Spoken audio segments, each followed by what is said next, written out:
ఈ సకల ప్రపంచమంతా ద్వేషించినా చివరకు తనను సృష్టించిన ఆ దేవుడే ఆగ్రహించిన ఆ బిడ్డను క్షమించి గుండెలకు హత్తుకునేంత మంచితనం ఒక్క అమ్మకే సొంతం. అంతటి గొప్ప అమ్మ ఇప్పుడు రెక్కలొచ్చిన బిడ్డలకు బరువవుతోంది. అనాథాశ్రమమే ఆమె చివరి మజిలీగా మారిపోతోంది. ఊహించని రీతిలో ఆ దురదృష్టకర దృశ్యాన్ని చూసిన ఓ చిట్టి తల్లి మనసు వేయి ముక్కలైంది. నానమ్మ, నువ్విక్కడ ఎందుకున్నావంటూ ఆమె అడిగిన ప్రశ్నకు ఆ పండుటాకు కన్నీటి ధారలే సమాధానమయ్యాయి. ఓ అనాథాశ్రమంలో ఎవరో తీసిన 2 ఛాయాచిత్రాలు మాసిపోతున్న మానవీయ విలువలకు అచ్చమైన ప్రతిరూపాలయ్యాయి. ఏ పనినైనా ప్రొఫెషనల్ గా పనిచేసే వాళ్ళు కావాలా? మీకు దగ్గరలో ఉన్న ఎక్స్పర్ట్స్ తో వెంటనే కనెక్ట్ అవ్వండి. ఇప్పుడే టాస్క్ యాప్ ని డౌన్లోడ్ చేసుకోండి.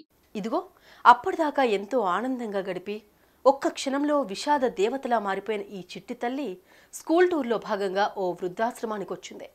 కన్నబిడ్డలు వదిలేసిన తల్లిదండ్రులు వీళ్ళు అని టీచర్లు చెబుతూ ఉంటే ఆ చిట్టి గుండె బరువెక్కింది. తాను ఇంటి నుంచి తెచ్చిన తినుబండారాలు అక్కడున్న వారి చేతిలో పెట్టినప్పుడు ఆ వృద్ధుల కళ్ళల్లో కనబడిన కృతజ్ఞత పవనాలను చూసి జాలిపడిపోయింది. వీరినెందుకు వీరి బిడ్డలు ఇలా ఇక్కడ వదిలేశారు? కన్నబిడ్డల్ని చూడకుండా వీరిక్కడ ఎలా ఉండగలుగుతున్నారు అనుకుంటూ ఆ చిట్టి తల్లి నెమ్మదిగా ముందుకు కదిలింది.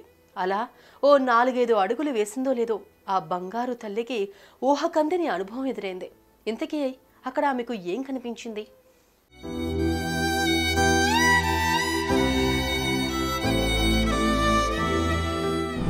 అక్కడ ఆ చిట్టి తల్లికి తను పుట్టి పెరిగిన ఓ అమ్మ ఒడి కనిపించింది. అమ్మ కంటే ప్రేమగా చోటిచ్చిన నానమ్మ ఒడి కనిపించింది. తనను చూసి ఒక్కసారిగా ఆనంద పారవస్యంలో మునిగిపోయి తన దగ్గరకొచ్చి ఒక్కసారిగా తనను గుండెలకు హత్తుకున్న ఓ వృద్ధురాలు కనిపించింది. ఆ పెద్దమ్మ ఎవరో కాదు, తాను తల్లి కడుపులోంచి భూమి మీద పడుతూనే ఆనందంగా ఎత్తుకుని తన బుజ్జి బుగ్గలను ముద్దాడిన నాన్నమ్మ. తాను గుక్కపెట్టి ఏడుస్తూ ఉంటే తన ఒళ్ళోకి తీసుకుని లాలిపాట పాడి తనను నిద్రపుచ్చిన నాన్నమ్మ. అమ్మా నాన్న సినిమాకో షికారుకో వెళితే తనను గుండెలకు హత్తుకొని అమ్మ కంటే ఎక్కువ ప్రేమను పంచిన నాన్నమ్మ. కనింది అమ్మే అయినా తనను ఆ అమ్మ కంటే అనురాగంగా పెంచి పెద్ద చేసిన నానమ్మ.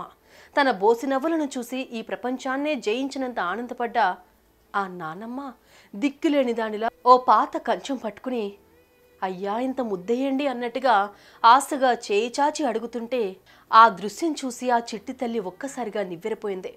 నానమ్మ ఇక్కడ ఎందుకున్నావు? ఏమైంది?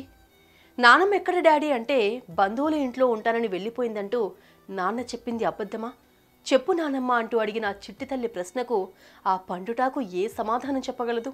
నయాగరా జలపాతమంత కన్నీరు తన్నుకొస్తున్నా తన గారాల పట్టి తన కన్నబిడ్డ కడుపున పుట్టిన చిట్టి తల్లికి ఏమని సమాధానం ఇవ్వగలదు? ఆమె ఆన్సర్ ఇవ్వలేదు. ఎందుకంటే తన కన్నబిడ్డ మనసు బాధపడుతుందేమో అన్న ఆలోచన. తన కన్నపేగు తనను ఈ ఇంట్లో ఉండటం కుదరదమ్మా, అనాథాశ్రమంలో చేర్చేస్తా అంటూ తనను వదిల్చుకున్న విషయం చెబితే తన ముద్దుల మనవరాలు తన తండ్రిని అసహ్యించుకుంటుందేమో అన్న ఆలోచన. నో, నేనేమైపోయినా సరే నా కన్నబిడ్డ మనసు ఇసుమంత కూడా ఇబ్బంది పడకూడదు అన్న ఆలోచన. ఈ బలహీనతే అమ్మల్ని అనాథాశ్రమాలకు చేర్చేస్తోంది. దిక్కులేని వారిలా బతికి దివివైపుకు సాగమంటోంది.